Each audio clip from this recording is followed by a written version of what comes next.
રાજ્યમાં નકલીની તો હવે હદ પાર થઈ ગઈ છે। નકલી કચેરી, નકલી ટોલનાકું, નકલી પોલીસ બાદ હવે ઝડપાઈ છે નકલી વિજિલન્સની ટીમ।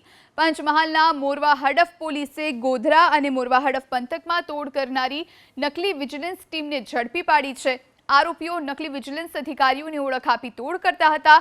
આ દરમિયાન એક બુટલેગરને ખોટા કેસમાં ફસાવી દેવાની ધમકી આપી નાણાંની માંગ કરી હતી।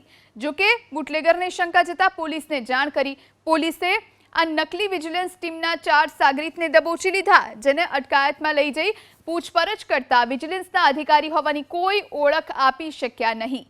પોલીસે ચારેય શખ્સની એક કાર, 6 મોબાઈલ, 50,000ની રોકડ સાથે દબોચી લીધા। ઝડપાયેલા શખ્સ ખેડા, ગાંધીનગર અને અમદાવાદ વિસ્તારના હોવાનું ખુલ્યું છે।